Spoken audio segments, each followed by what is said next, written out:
All right, we've started recording. Oh, good. I can see faces better now. Yeah, it works better now. Hi, Danny.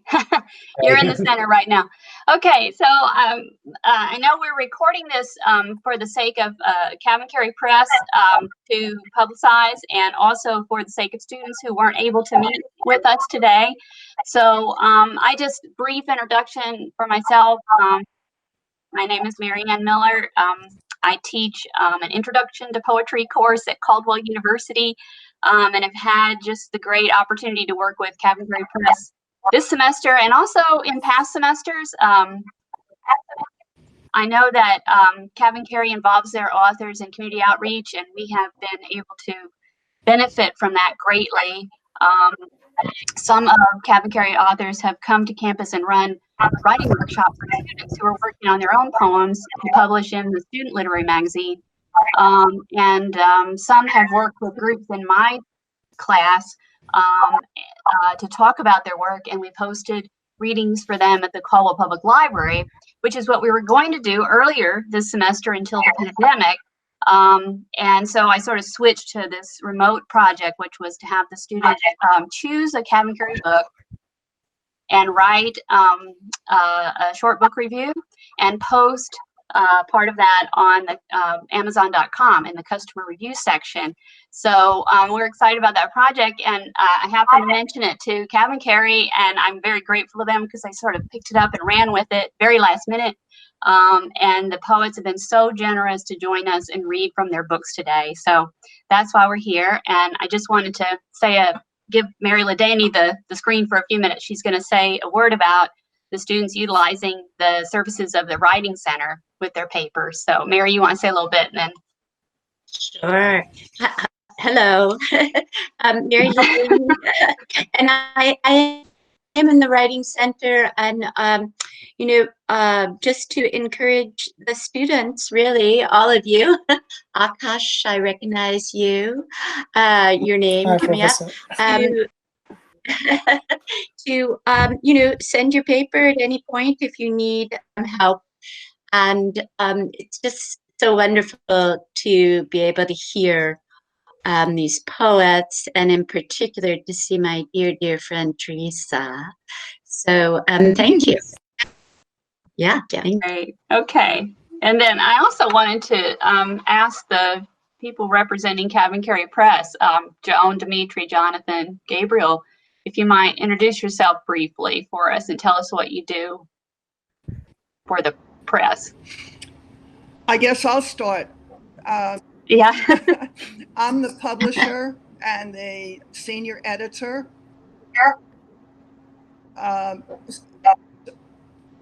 Is that okay? Oh, excellent. Okay. Yeah, no, that's fine. Brief's fine.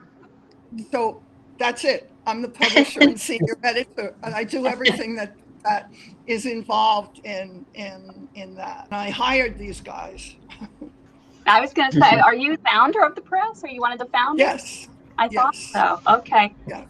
Wonderful. Yeah. Well, I had mentioned to Dimitri earlier that a number of our students are psychology majors, and I always had the impression that you particularly have kind of a psychological or phenomenological bent to your work. So if anyone wants to say a little bit about the kinds of books you publish, I think it's more than only poetry, right? So yes. Anybody? Basically, we publish poetry and nonfiction, creative nonfiction, and our interest is in works that explore the undercurrent of everyday life and human relationships. So our tagline is "Lives Brought to Life." And there is a great focus on the internal life of the individual rather than the head life. Anybody else? Gabriel, I see you're on. Jonathan? Yeah. Hi. I'm Gabriel Cleveland. I'm the managing editor at CavanKerry Press. I do a little bit of everything and a lot of helping take the books from manuscript to finished product, and then once they're all finished, I am also mailing them out. I've got a whole bunch for our new book that comes out in 2 weeks. About to drop about 40 packages in the mail. So it's a little bit about everything. Helping make things run or keep helping them run smoothly. I don't know. I rambled a little. Sorry. No, it's great. It's just nice to see everybody. It's nice to see people. Good to see you. Yeah. Jonathan, are you? Yeah. I think we can't hear you. Jonathan, I think you might have to come back in, hang up and come back in. We can't hear you. Yeah. In case his mic isn't working, Jonathan's our development director and board liaison. He helps keep us funded and really helps make more connections in terms of grant development and finding resources in that regard. And he's also just a pretty solid ideas guy as well. Right. So. Great. This is Danny. Can you hear me? Yes. Yes. Okay. Yep. Hear me and see me good. Okay. I'm going to read a few poems. I'm assuming that the way we're going to do things is I'm going to read a few poems for a while. Then Teresa then Joan, and then we're going to come back and we're going to read a couple of poems by each of us by Jack Weiler. Is that correct? That's a good idea. Oh, yeah. Okay, I thought that's what we agreed on. Anyway, this is my book, Works. I'm going to read a couple of new poems that are not from the book, and then I'll read a couple of poems from the book. Generally, I don't really like introducing my poems or speaking about my poems beforehand. So I'll just read the poems. You guys can ask me questions later on, and I'll be happy to answer anything you have. Okay? Okay. Okay. Good. So this first poem is called, well, let me just read it. Hope, an open letter to posterity from a minor poet of the 21st century. Moondog said it long ago. Bye, bye, bye, Manhattan. So long, Steve Delachinsky and Steve Cannon, the Grassroots Tavern and the Carnegie Deli, St. Mark's Books and Sidewalk Cafe. Say adios to living in a zip that starts with one. Can we hope again to afford a Yankees game, a Broadway play, or a taxi ride across town? Where have all the people gone? This is for you, Larry Kelly, fighting, fighting, fighting for breath on the whirring ventilator of fate. What can we say about hope when there isn't hope? We can say it's time to get to work, to clean up the mess we have left our children and our children's children, as well as our parents' generation, so we are seen in a kinder light by history and any God who takes an interest in the daily lives of humankind. We must retrain ourselves to look for the good in fellow humans, not just mistakes and moments of weakness. We need to remind ourselves the measure of life is the journey undertaken, not the rewards we accrue at any given time. We as a species can still achieve wonders when pushed, and we are pushed in ways not seen in generations. We need compassion and community action while living in isolation and distance by necessity and choice. The screens we're addicted to offer little solace to the lonely mortals we become, in spite of our strength as social creatures who once upon a time enjoyed each other's company. Time passes like clouds through a sleepless night, haunted by fever dreams of those we've left behind. The sirens passing by the front of our house, as common as the chirping of the birds in the back. The morning news infuriates because we know our president is ill-equipped to deal with a crisis that wouldn't be as bad if he wasn't around. Let us acknowledge the quiet voices as well as those who command our ears. Our shared language is a beautiful creation, not to be sullied by political doublespeak, the overuse of adverbs, or the ever-evolving jargon of hate. Let us celebrate the skilled and unskilled workers who save our lives by restoring unions that protect workers to their rightful place in American society. Everyone I know is in the process of losing someone dear to them. I wake up every few hours with my chest beating, wondering, who's next? Every cough is not the end, every breath precious. A walk outside the house should not be occasion for an argument with Caroline, who I hit last night in the middle of sleep because I dreamed she was trying to steal my breath away. I've caught up on reading back copies of The New Yorker and know as much about Bolivian politics and Fiona Apple's mental state as I'll ever need to know. My neighbor, a kindly woman, is shouting at passersby, "Wear a mask, don't be an asshole." I have phoned my teacher friends and empathized with the conundrum of online learning while schooling one's own children home from school. We have come to learn that quarantine is not a romantic proposition. There's a time for metaphor and a time for reality, and this shit is real in a way we've rarely seen. The opposite of hope is despair, with fear as a catalyst, favored by demagogues and their shady minions. Our survival is unsustainable if we dread each other, though right now we must protect ourselves from each other by distance and social responsibility. Facebook nostalgia may serve as balm, but hope is the only cure, because without hope, none of this matters. Without hope, none of this mattered. Okay, that's that poem. Okay.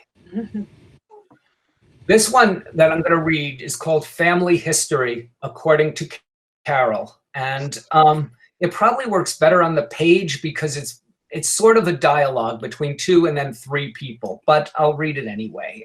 It's fairly new. Family History, According to Carol. Carol is my sister. She is 13 years older than me. She is suffering from ALS and dementia. A few years ago, I did the ALS challenge and posted it on Facebook. I got 167 likes. Now it's real. Carol is the smart one, I joke to the new social worker. I was a teacher. She is well respected in her field, I elaborate. The Nazis killed our whole family. Not really, Carol. Otherwise we wouldn't be here, I correct. They killed our brother. That's true, I affirm. I'm sorry, says the social worker. When I was little, Susan threw my toys out the window of our 4th floor apartment in the Bronx. I'm sorry, says the social worker. She tried to throw Danny out the window, but I saved him and put him on the couch. That's why I'm here now, I tell the social worker. Susan is crazy. Is that what's happening to me? Our sister is autistic and schizophrenic and retarded, I chime in. You're not supposed to say retarded anymore, Carol corrects. I know, but she is. No offense taken, says the social worker. My husband, Rich, was abused when he was little. That's what he says, I add. Danny thinks we should be divorced, but he's a good man. No, he's not, I correct. Our mother was crazy. I think it runs in the family. No, Carol, Mom was just fragile. Donald Trump is a Nazi. I won't argue the point, the social worker and I reply simultaneously. Carol is doing what Mom used to do, which always embarrassed me. She's telling her sad story to a stranger, and now I'm doing it. You're lucky you have a brother who looks out for you, says the social worker. The Nazis killed our brother. I want a cigarette. Can you light it for me? Of course. Dad always said, turn out the lights. I want to run out of the apartment and scream and rage between the cars in the parking lot. I want to tear my flesh and throw rocks through the windows to hear the sound of breaking glass. I sit at the table and refocus the conversation. We need help. Okay, now let's get on to a couple of poems from my book, Works, CavanKerry Press. And this is the first poem in the book. I think it's the first. Yeah, it is. How to Write the Great Jersey Poem. Start in the Meadowlands or the Turnpike, or on the Turnpike driving through the Meadowlands in a car, a fast car with a broken muffler and faulty air conditioner. Wind up down the shore after sundown, listening to a bar band, drinking beer in a plastic cup. Have a secret rendezvous with a beautiful girl or boy, your choice. Born to Run plays in the background, or Sandy, or My Way, anything but New York, New York.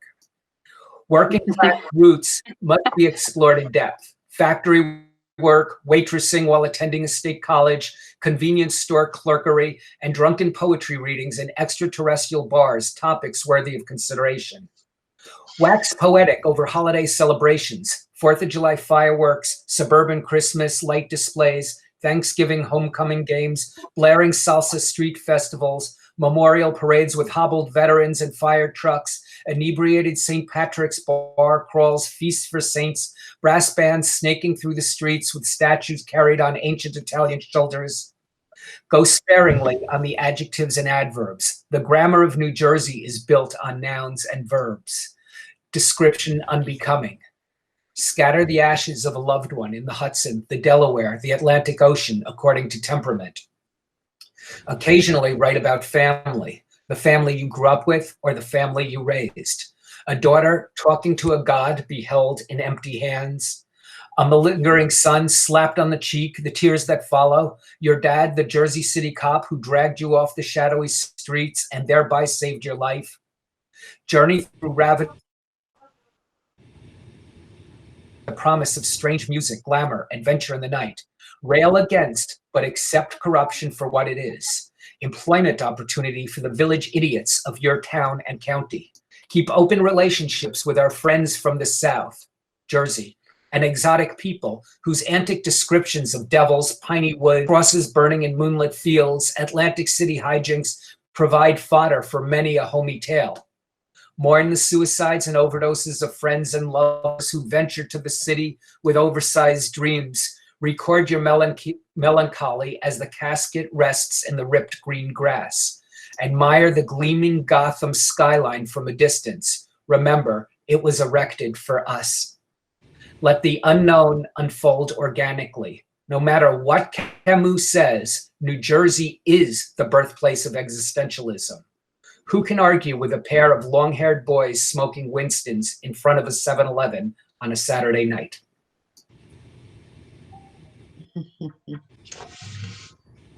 Okay, a short one. This is actually, I made it a poem, but it's an apology note I wrote to a friend. Allison, I felt bad today for telling you that Kanye's Bound 2 was the worst song I ever heard. You said you really liked it and said no more than that, though I know you were annoyed. I went home and listened to it again and again and again, 3 times. I didn't watch the video, I just listened. I still don't love it, but I don't hate it either.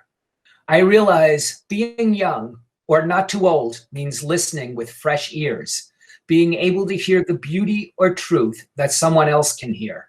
Somehow I forgot that. Thanks for the reminder, Danny. Okay, I think that's all I'm going to read for now. Okay, I think that was like 10 minutes. Okay, thank you so much, Danny. All right, who's going next? I am going next. Can you hear me? Yes. Yes. Good. Good. So I will be reading from My Crooked House, published by CavanKerry.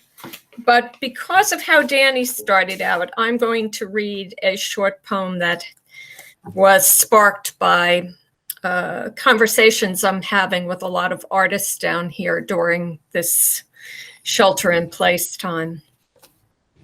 Lauds, Payne Park. Spaces between monumental clouds let pass a luminosity, which falls just so on fields still topped with dew, revealing countless threads, connecting blade to every other blade. Fragile, yet persistent blades, broken each day by those of us unmindful of their presence, mended in the night by creatures well aware the web of connections helps them stay alive. So now I'm going to read a few from My Crooked House. And like Danny, I'd prefer to answer questions rather than talk about them. So, whatever you want to ask me later, that's fine. How It Happened, Part 1. There's nothing special about her 15th pregnancy. No warning signs prompt her to strike a deal with St. Teresa of Avila. I get a healthy baby, she gets your name. The way she did with the patron saint of mothers, Anne. There's nothing special about her 10th delivery. Despite the speed of my birth, she gets to East Orange Hospital in time, unlike what happened with Joe, born in the back of a cab. There's nothing special about me. I look, feel, smell, eat, cry, and shit just like all her previous newborns. She doesn't even need to warm me in the oven like blue baby John. There's nothing special about how she mothers me. Can't bear to let me out of her sight. But as it's been for almost 20 years, she's pregnant with the next before I toddle away. There's nothing special about this. She'll drop me as soon as number 11 comes home, the way she dropped Tom, who had been, till I showed up, the apple of her eye for 40 months. Except she has a miscarriage, so bad it ends her childbearing days. Suddenly, I am special. Suddenly, I am the baby of the family forever. Herbie. On my 7th birthday, my sister-in-law gave a soft beaming hippo to me. Though I'd owned a doll or two, nothing ever felt mine, all mine, until he was in my arms. When we were apart, even for a second, I couldn't fully breathe. Wherever he was, the ground was solid. His presence kept the bleakness that chilled those rooms out of my heart. He saved my heart. Through him, I believed there was something else. Through him, I believed someone could love me. What made my brother Tommy hatch the plot? Neither he nor I recall. Maybe the sight of me releasing secrets into ever-attentive brown felt ears? He kidnapped Herbie, scissored his ears, tongue, tail, stuffed him in the hamper of dirty clothes. After frantic hours of loss, I rescued him. Mom missed the mark. Your brother wouldn't hurt a fly. Tommy, pressed to her side, stuck out his tongue. Pop had better things to worry about when he got home. My other siblings pounced. What do you have to cry about? You weren't sent like we were to the orphanage for years. And me? Did I find a hiding place big enough for sweet, disfigured Herbie and me? No, I already knew there wasn't one. No, while my face stared straight ahead, my hands did what they had to do. Shoved Herbie head first into the trash.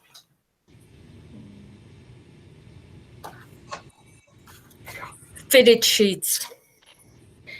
At the age of 56, I don't know how to fold a fitted sheet. Even worse, I feel folding fitted sheets into small, neat rectangles that fit on shelves in an orderly fashion is beyond my abilities. I am not kidding. Every week when the sheets come out of the dryer, I start folding with optimism. This time I will surely figure it out. And end with rumpled messes which spill onto the floor when anyone opens the linen closet door. Every week, my belief becomes stronger. I am broken in some fundamental way and thus incapable of learning how to fold a fitted sheet. I trust my ability to understand complex scientific theories such as dark matter, or to fix an outage affecting 60,000 telephone lines, or to travel alone in a foreign country, but not my competency with easily mastered by everyone else in the universe tasks, such as applying makeup, buying shoes that fit, blow drying my hair, managing money, cooking simple meals, housekeeping, or tending a flower garden. It has been this way my whole life. Sure, I get by because you can get by with wrinkled sheets in disorderly closets by pretending you're above worrying about such nonsense. But truth be told, week after week, I'm in the basement trying to figure it out. This next poem is a poem for Jack Weiler. October night, 2009. I dreamt fixed stars while overhead Orion slid from east to west. Before the light erased his form, I woke and caught last glimpse. Yet what seemed true by eye proved false by heart. Though now unseen, he's never gone. The power of the novena. At almost every family gathering, we end up having one of those debates lapsed Catholics seem fond of. Tonight's topic, do novenas work? I confess my petition for all A's was answered. Make Mousy love me was not. Annie jumps in with no because she was never given drawing lessons. A second no from Louise, whose birthday we're here to celebrate, who wore down the white plastic beads of her first communion rosary, praying for a bike, never received. Joni doesn't take a side. But Johnny, who's been chewing off Tommy's ear with a funny riff about how he feigned stomach aches to dodge 9 nights in a row of endless recitations of Hail Mary full of grace, led by Mom from her rocking chair, us on her knees, suddenly stands, drops the laughter from his voice, and sums things up. Look, those novenas did work. You and you and you and you and you and I survived. And the last poem is the title poem, My Crooked House. John wants to put a metal frame around our house as a way of correcting its lean. He already put metal beams under the floor in the first floor kitchen in an attempt to reverse its sagging. He points out how the straight edge of the new built-in bookcase in the first floor living room calls attention to the ceiling slant. The space between wall and frame of the back door changes from 2 3/4 inches at the base to 4 1/4 inches at the top. The second floor has its own set of problems. Much carpentry had to be done to the kitchen window to square it on the wall, and objects that fall on the dining room floor roll from north to south. This morning he, while sitting in the yard, noticed how the stairs are off center from the door. Yes, I say to him, all over there are signs of the leans, slants, settles, sags, and cracks underneath. But, I add, this house has survived a century. It does not need to be straightened out. That's it. That was great. Thank you. That's right. Good. Okay. Joan, you're going next, right? Yes. I'm reading from my book Orphans, which is a verse memoir in the voice of my mother, my father, and myself. The only voice that you'll hear in this reading is my father's. You'll have to read the rest of the book to find out what goes on between my parents and me. Okay. There wasn't much said between father and son in those days. I never knew much about him. He was a farmer, a good provider, worked hard, strong, very religious. I don't think he could read or write. He died of a cancer a few years after I came out here. He was a big, quiet man who only spoke when he had something to say. You'd work side by side in the fields for hours and wouldn't say a word till it was time to go back home for lunch. Most things were just understood. In some houses, people talked, not in ours. If you wanted to talk, you went out. That's why you had friends. That's what you had friends for. Talking and smoking cheap cigarettes down back at the pub.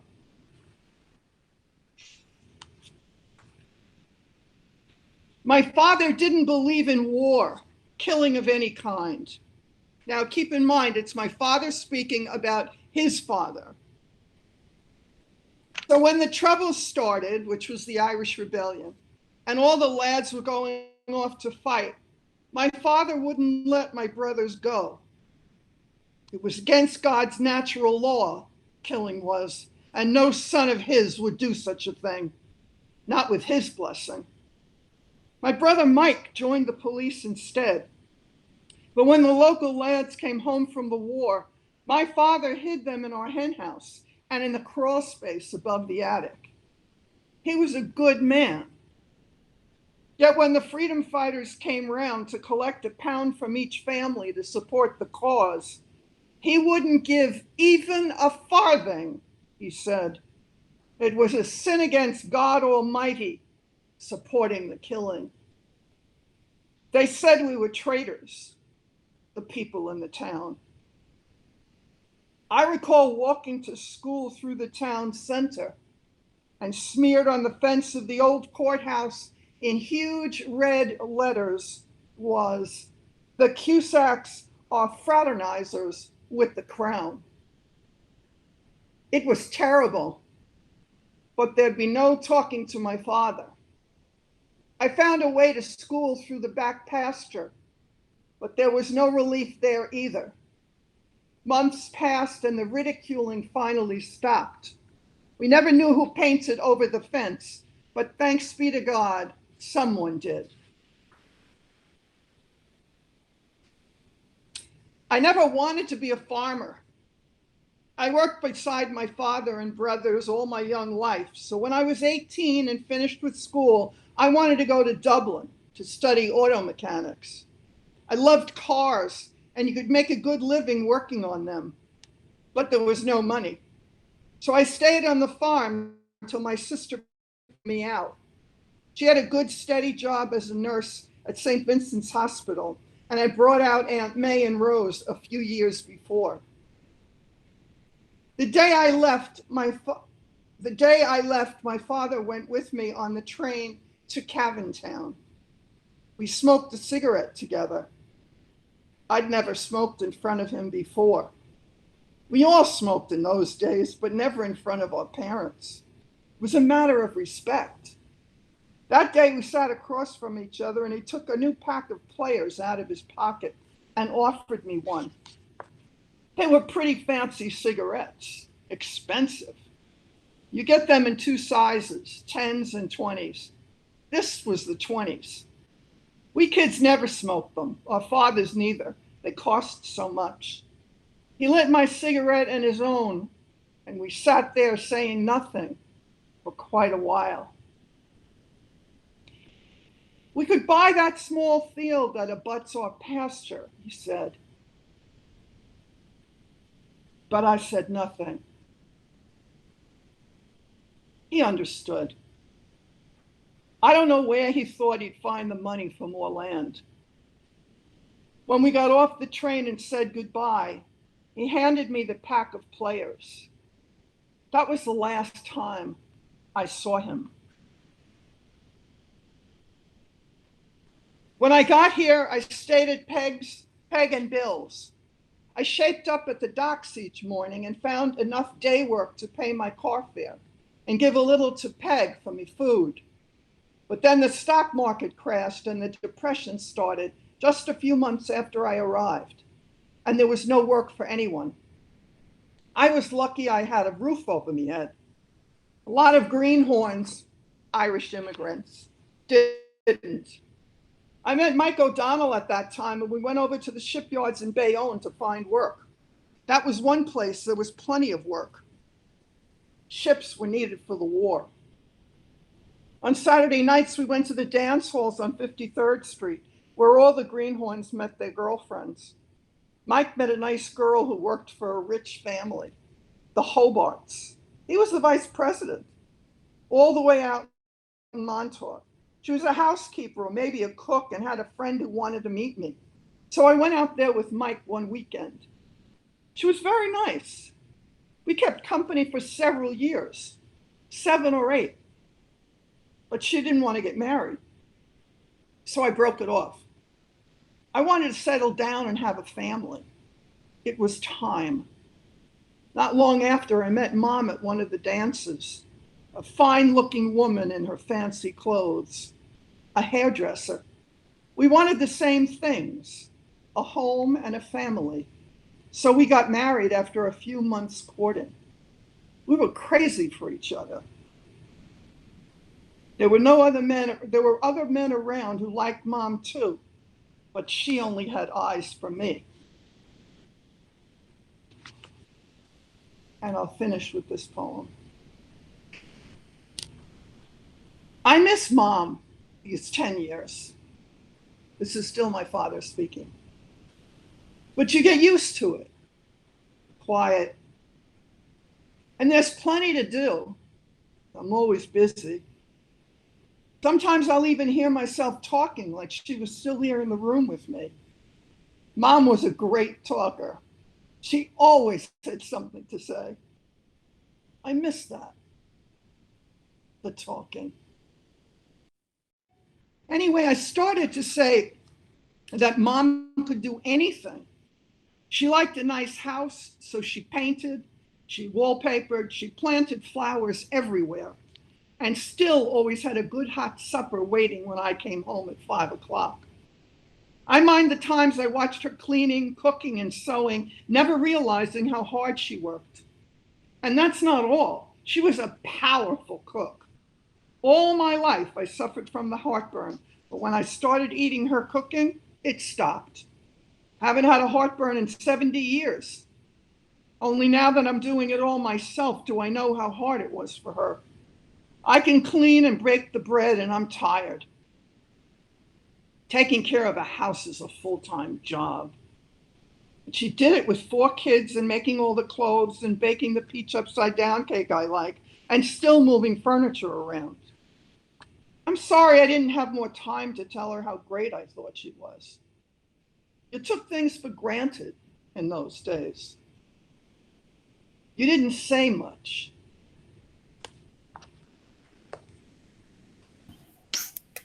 There you go. Thank you. Very good. So now we go. All right. We're going. Yeah, now you're going to switch to talk about Jack Yeah. Weiler, right? Okay. Yeah, so I guess we'll go in the same order. We'll go around again in the same order. Does that That's make fine. sense? Okay, so we're going to be, the 3 of us are going to be reading from this book, Fun Being Me, which is a great CavanKerry Press title. I just want to show you, this is another book by Jack Weiler, also published by CavanKerry, Davina is Davina. And both of them have these wonderful covers, images by Bob Persanti. One more book I want to show you, this book, I have no clue. This was Jack's first book from, I think, somewhere like 94, 95, published by Longshot Productions, which was my publishing company. Anyway, 2 poems by Jack. Let me read them to you. This first one is sort of weird for me to read because it's sort of like a biographical poem, but it's about me. It's called Losing. My friend Danny lost his mother a year ago. She wasn't the best mother in the world, but she was Danny's. Danny's mother had a son who died in Dachau or Auschwitz. It doesn't matter. A lot of Jews died, and with them, their world.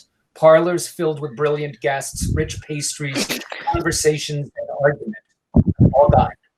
But Danny's mother lucks out, sort of, and comes to America, and marries and gives birth to 2 sisters and Danny. One sister doesn't work out well and spends the rest of her life in institutions. Even Danny's mother does badly. So Danny's other sister is kind of like his mother. Her name is Carol. She and her husband, Leo, raise up Danny. It's like medicine. It's like a miracle. It's like love. So Carol and Leo and Danny are here in America.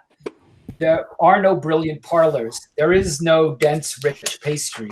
There is only Carol, too young, raising Danny in Dumont, Bergen County, New Jersey, and there is joy. And no one can really acknowledge. There is a joy no one can really acknowledge. My sister hates my father because he was fucking my stepmother as my mother was dying. I'm watching a special on diabetes. Children were starved to prevent disease, stacked in graves thin as rails. Today, Danny's sister Carol left her husband Leo. His other sister sits in an asylum. He has no mother, no sister, no brother, no father. They're all dead. Tell me how to see that, God, you lousy son of a bitch. Carol is happy, maybe. Leo is happy, maybe. Danny is lost, always.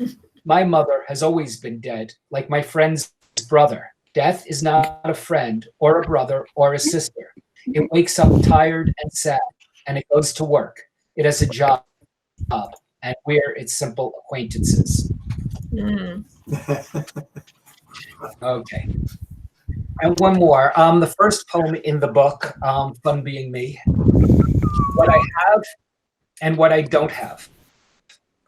I have a jar of pennies about a third full. It's a gallon jar that used to hold cheap red Italian red. I used to make sangria. I used to have $1.40. I had it till this morning. I bought 2 newspapers of orange juice. I had to when I made the sangria. I put Go Red, some cheap brandy, the juice of 2 oranges, a lime, 2 lemons, some OJ sugar, and a sliced apple. I drank it last summer on one of the last days. I have a bed and a chair and a desk. I have a kitchen table that was an outside table. I have glasses, 3, and plates, a full serving for 6. It used to be for 8. I have a map. I have a vacuum cleaner. I have clothes, but they're all dirty.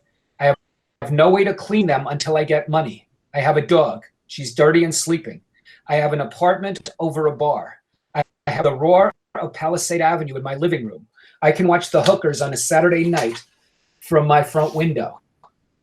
I have women in my life. I have no friends in my life. I sit in my room and watch the TV. I have cable, so I can watch good TV, but I get bored, so I read the newspapers. I read 3 newspapers a day. They tell me everything that happens every day, and they tell it all the same. 2 of them use the same wire service, so I get to read the same story twice. I need glasses. I can't afford them. My license is suspended. Can't pay to get it restored. I have a job, but it doesn't pay money. I have a breeze blowing through my window. You could smell a fire from someone's fireplace. I can see the Empire State from my kitchen window. I can see the World Trade Center from my kitchen window. I could hear sirens every day, all day long, rushing to Christ Hospital, carrying the sick to be saved. I cried for hours last night over what I didn't have. I went to sleep so I wouldn't be hungry. I have food, but it's not enough. I don't have a girl, or a couch, or a person to hold me late at night, or curtains to muffle the sirens, or rugs to dampen the echoes through these empty rooms. I have no sense of irony. I have $1.40, or did until this morning. I have a jar with a heap of pennies sitting on the floor. The sun is streaming in. My dog snoring on the linoleum. The smell of bacon from my landlord's apartment. Kids playing down the block. You couldn't buy this. You wouldn't want to. Oh, good. Next. Belief systems. That's me, belief systems. I don't believe in God, but I believe in you. I believe the world spins and that if you step on a crack, you break your mother's back. I believe I broke my mother's heart when I left my wife and that there was a crack in the world that I fell in when my mother died. I believe if you find a penny and pick it up, that all the day you'll have good luck. I believe that this is a sad, sad world. That men pushing shopping carts loaded up with 7-Up cans is not good. That I have been a cruel and selfish fool, and that if God could see, if he could reach out, he would touch me. And I believe the touch of God is the rough heave of waves on 1,000 storm-tossed seas. I believe the gold spire of New York life is wrapped in dense fall clouds. That taxis come and go, and try as I might, I can't make them stop for me. This world of loss, of cracks stepped on so often, the mother of God can't stop weeping.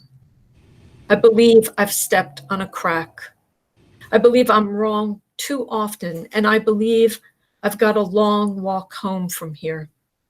I believe that I believe in too little, too late, and that somewhere in New York City, you can walk on a street that's lit just a little by that light from that huge golden spire. I believe that's you walking down that street. I believe that I'm lost and it's dark. Astrology in the year 2003.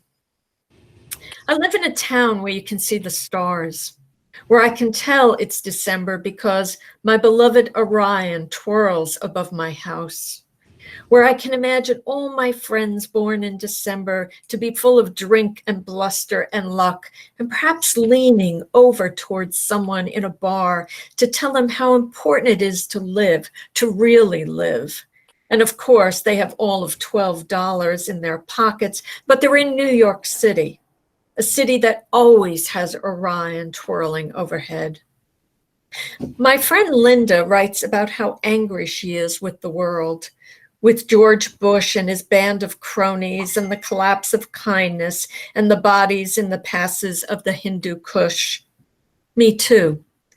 Except I sat in the Campbell Bar in Grand Central Station and listened to Caroline tell me about Henry IV on Broadway and Hotspur and Falstaff and the actor's spit flying 6 rows out, and my drink old whiskey, and this city, this theater, this bar, this brief flirtation.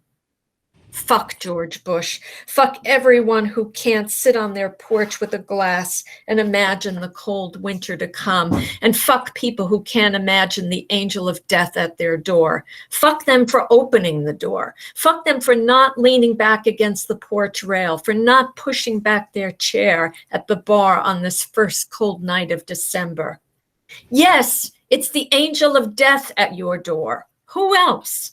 And behind her spring and summer and erato and desire, and just past that, the stars, winking, winking, whispering in your ear in the Campbell Bar in the Grand Central Station with its angel on the roof, its rails running to the far corners of this world. And she's saying, take my hand, let's walk out under the stars. And she says it every December, just as I grow older. And I take her hand and lead her out, and I show her the sky in my town. So lovely, both of you. His poems are so amazing. The first one that I'm going to read is Mangoes and Rain. One of the thing I love about this poem is that it reaches into that incredibly delicate place where we all find ourselves when we're in our relationships, where we're not our best selves, where we're nasty or mean or cruel. And that's not what we want to feel, but it is what we feel. And yet we want love, and we want to maintain love. And that conflict that goes back and forth between our loving selves and our inhibiting or cruel selves. Mangoes and rain. We go over and over the same ground. I worry about the plants, the warmer than usual spring, the frost and the fall and the winter, and we start again. We go for walks on the first nice day. You say, how lovely. My heart is racing. We read and lie next to one another, argue over money or sex. My lip jammed suddenly against my teeth. There's a spot of blood. There's a drop or two of cum, a sigh. I think about the yard, how I'd like it to be. You buy a picture at some store, you know I'll hate it. Did I ever get a gift I wanted? There is summer and I eat fruit you've brought. Kiss you once in a while, turn away from your breath, wipe my hand across my mouth. Come home, come home. Bring me fruit, even if it's bruised. Let's eat the same food every day. Just do it here. Let this be the spring, where it's on fire, where the ice boils and the taste in your mouth is mangoes and beer and sour cream, and I can't seem to leave the house. The TV blinks on then off all through the day. It rains and rains and rains, and there's no summer, no fall, no winter, just rain.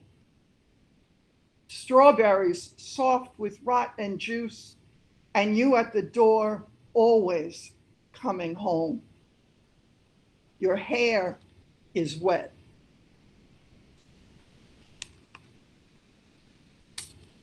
And glory. I'm out driving with my friends. We're driving down US 1 from Russian River. We've been to several wineries, and I've had 6 great wines and several bad wines. It's a beautiful day in a beautiful land. The red wine I can't taste because I've lost my taste of smell.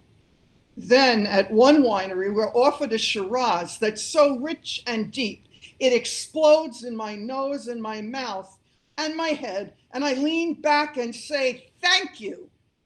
Thank you for wine, for this day with my friends. And then we leave.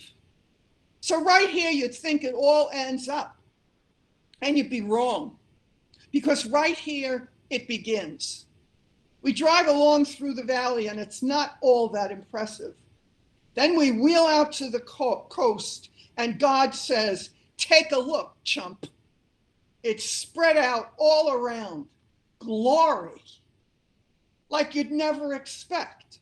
Sheer cliffs, sun glinting off beaches no one should ever see. Surf, rough and evil and scary. I'm with my friends, so all I say is, oh my God. But what I want to do is cry. I'm crying now for beauty no one should ever see. I'm from New Jersey. The world is small and safe, and it never brings you to tears. But then it never falls apart or burns or fills with sharks. I'm reminded of Rilke. You must change your life. And of course I don't, and really no one here does either, but they should.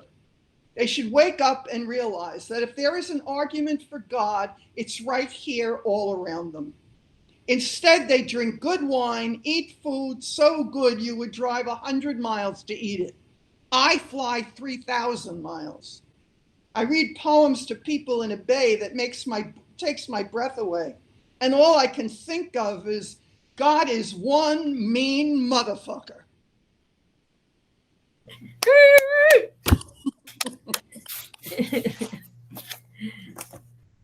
Yeah, Jack. Up, Jack. Yeah. Yeah, Jack.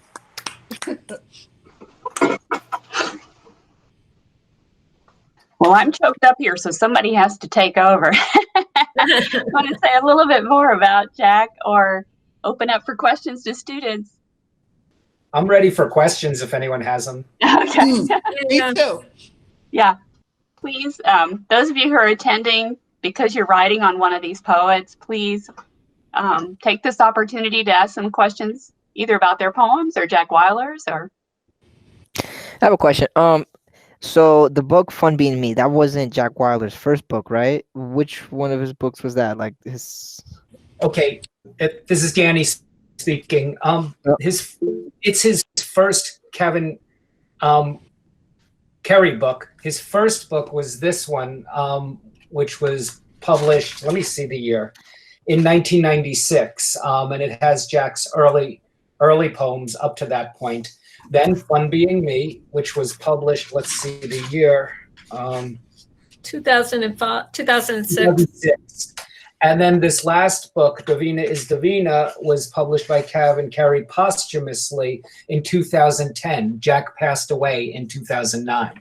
Mm-hmm. Yeah. Okay. All right. Other questions? I'm just going to make a comment since nobody's asking a question, but, interrupt me if you want to. I realized in getting ready for this, and I read Jack's poems quite often. And today it was really obvious in the 6 poems we chose. He brings up God and angels an awful lot in his work. Right? Mm-hmm. Even though he doesn't believe in them? Yes. I think he does believe. Yeah, me too. Yeah. I think he doesn't believe in a God of an established religion. But I think sometimes when I'm thinking about Jack, it's funny he mentioned Rilke in that last poem, because I think he does a little bit of what Rilke does, which is that he just believes that there are angels and a God, and you just have to go along with them. Yeah.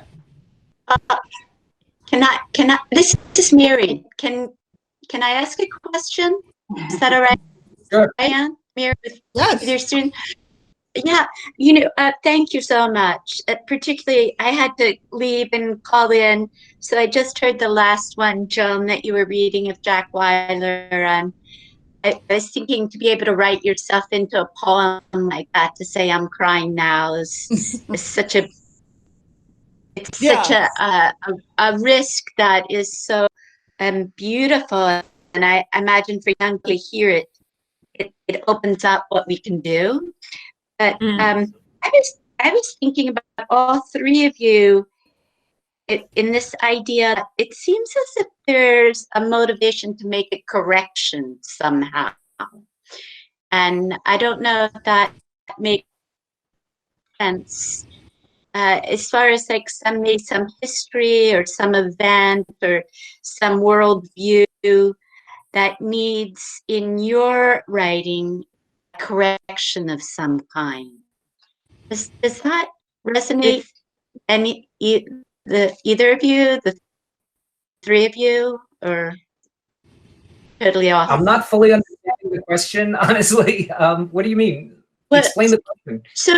So as if there's some family history that needs a correction, and that you're writing a correction, or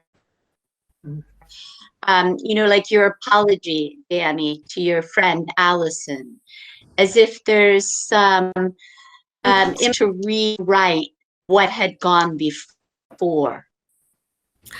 I'm not sure if That's rewrite, interesting. Mary. Maybe tell a fuller version Yeah. or add to the version. It's an interesting idea because I've been obsessed with the past like month, The Plot Against America, which is on HBO, rewriting, which is a rewriting of history. And this takes a very dark turn. But I've been thinking over the past 3.5, 4 years, that's almost a genre, rewriting history or what happened. Quentin Tarantino does it. Philip Roth does it. The Man in the High Castle by Philip K. Dick is that also. And I don't know, correcting is how I would frame it, but the rewriting of history since Donald Trump has took office, that's become like a whole genre of literature or filmmaking, I think. Yeah, I don't think of it as correction either. I think of it as a search for the truth, our own truth, to tell the story. The only story that we can tell is our own, and so what may appear to be writing motivated by a need for correction is basically, maybe it's self-evident that when we talk about family and we talk about, and Jack talks about life in all of its dressings and shrouds, we are just trying to come to grips with the reality that exists for us. So a lot could change about everyone and all of us. But I don't think that that's what we're writing about. I think it's much more about recording our own history. And also, like in Jack's case, again, Jack is amazing in the way that he takes the most glorious aspect of life and exquisitely presents it, and then gets to the cruel underbelly of life and exploits it in a very, very particularly Jack way. There's no question about the fact that Jack is a poet of voice. You can't come up. You can't make up some of these lines. And he was basically, he took on the whole world, the universe. Thank you. What was Thank I will tell you. I will tell you one thing about correcting something, and it involved Jack. We were sitting down in the kitchen one day, and we were drinking. We had a few drinks in us, and I went upstairs to go to the bathroom. And I came back downstairs, and Jack was crying. He was weeping. I was like, "What? What are you crying about?" He was like, "Oh, I'm crying about how fucked up your life is." And I was like, "Jack, I'm one of the happiest people you know. Why are you crying about my life?" He's like, "Oh, your mother." And I was like, "No, Jack, we survived. We're fine." I did write a poem about that because I did have to correct Jack's impression of my life. But it made me, I come downstairs, he's weeping, and all I could do was laugh about it. Well, Jack and I used to talk about, people don't realize that you're still curating these poems. Like, we give you a version of ourselves.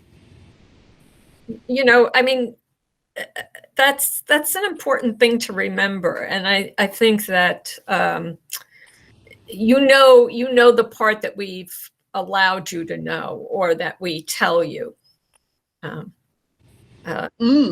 Yeah, because there's always 10 other ways you could have told this, or things that aren't included, or I think that's important in his work too, to remember that he's very aware that we are poets. We're very aware we're writing a poem. I think one thing, listening to those of you who have been talking about whether, what it's like to write about your life so honestly, I think what you're saying ties in. It's making me think anyway of something I know the students have viewed this semester. We looked at NewsHour interviews with poets laureate, U.S. poets laureate, and Donald Hall talked about how as he wrote for many years, the longer he wrote, the more honest he became.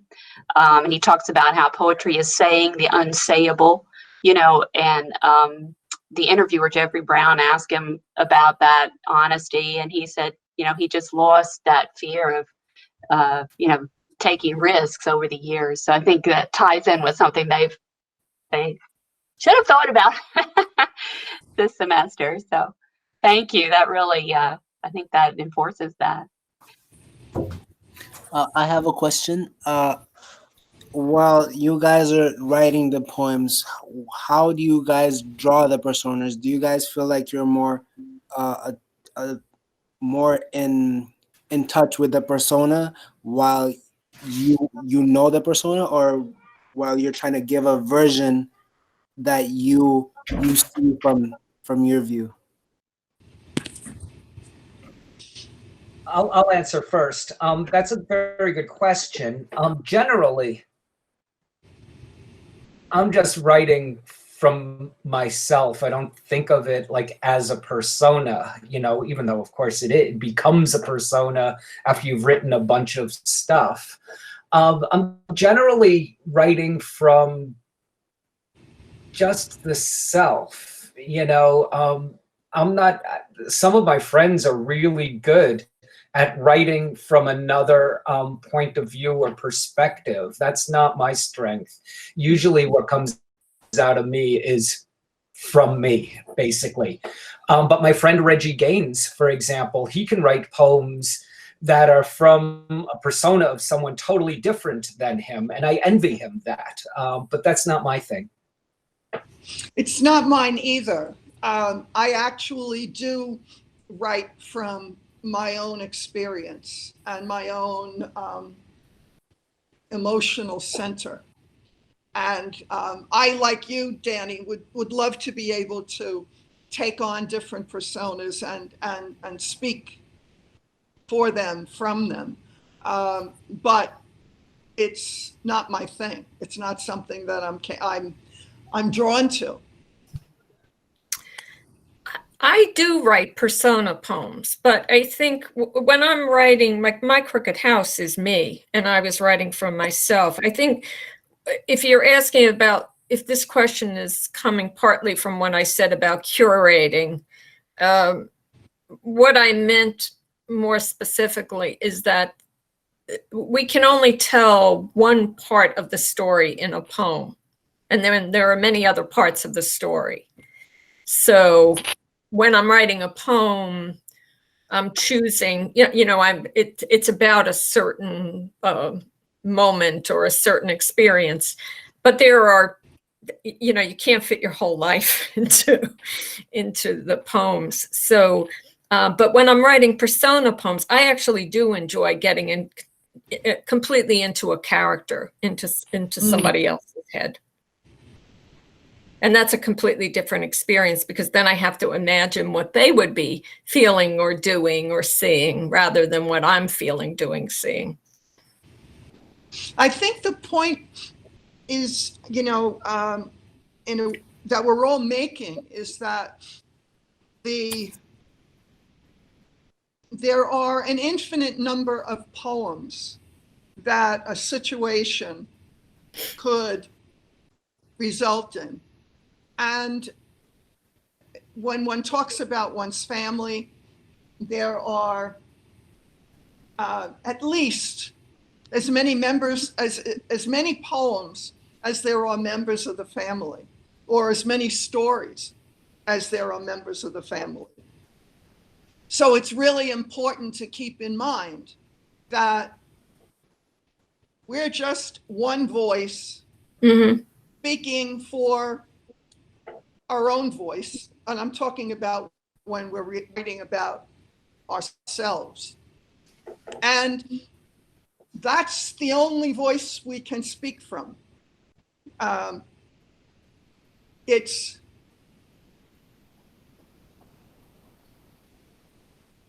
I'm thinking once again of the poems that are about ourselves. I'm not thinking about the persona poems, because obviously you have to write for someone else, as if you're someone else, if you write persona poems. But, you know, a lot of people read poems and think that everything in them is exact and truthful and really happened. And the fact is that that may or may not be the case.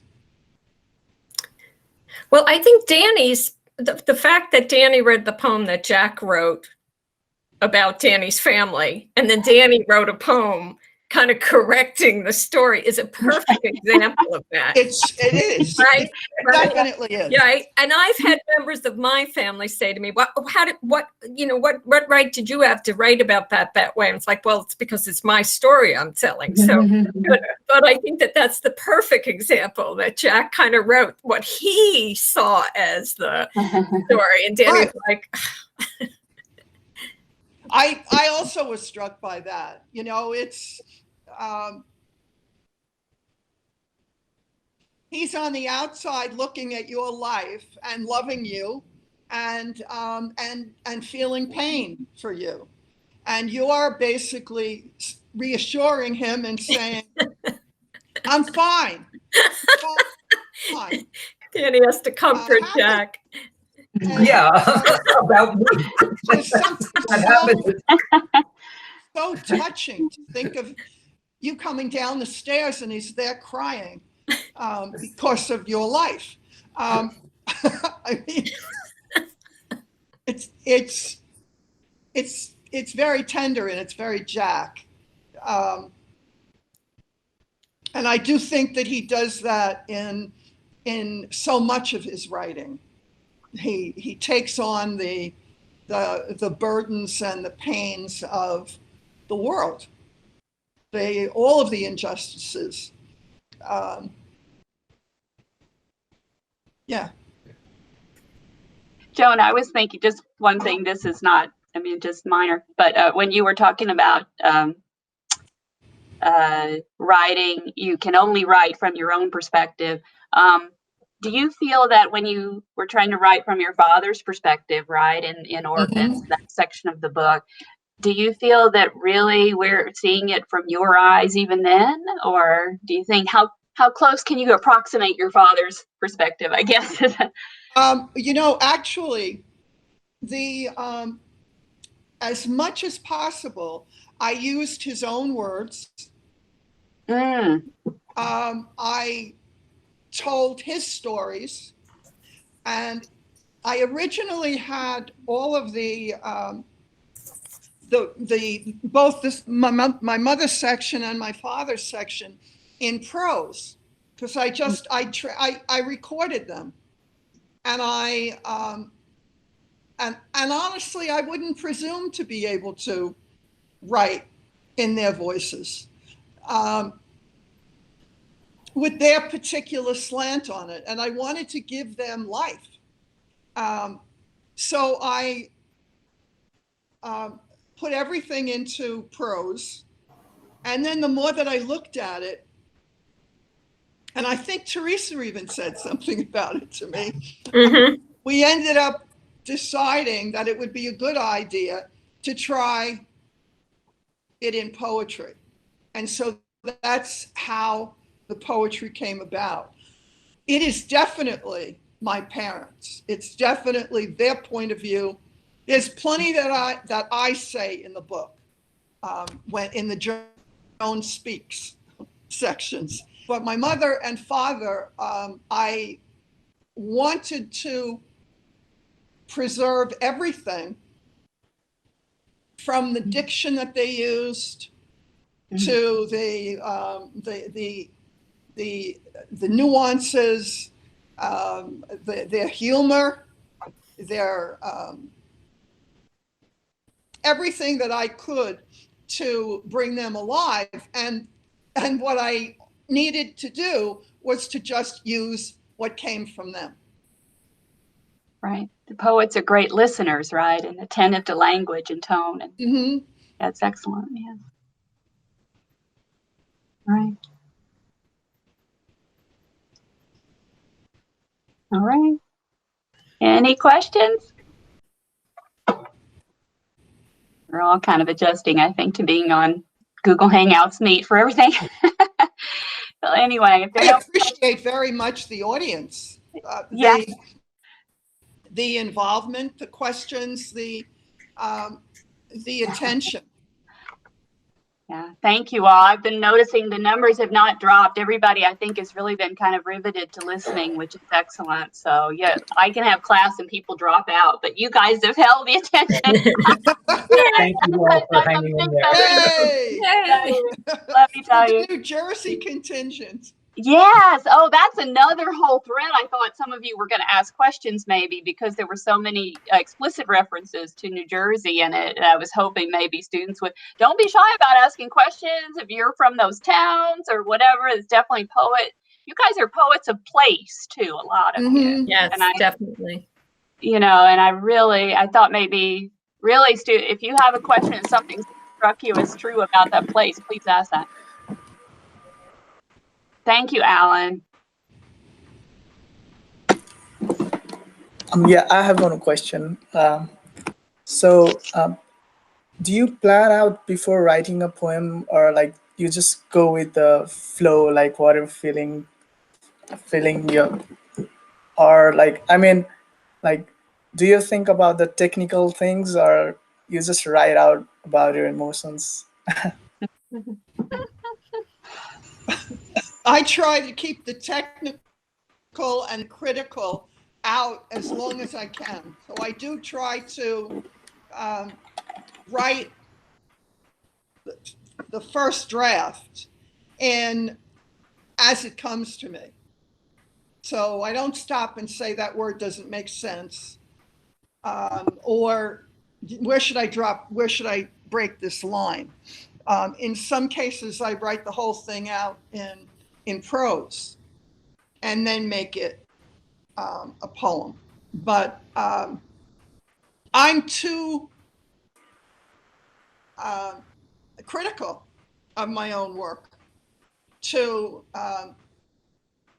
not actually forbid any interruption in the first writing. Because I basically, I worked extensively with Molly Peacock, who is a very fine poet. And she said to me one time, I had written a piece that I thought was really great. It was a prose piece, and it was funny, and it was after I had broken an ankle. And she said to me, but there must have been pain. And I started to cry. And I said, but I can't talk about the pain. I don't want to hear it. I don't want to go through it. Nobody wants to hear it. And she said, but you have to. And it's true. I did have to. And she said, you're always trying to cover your bra straps. And she said, but they're always showing, so leave them show and stop trying to fix them. So, yeah. In terms of process, I'm very much like Joan. I don't want to let technique get in the way of expressing what I want to say.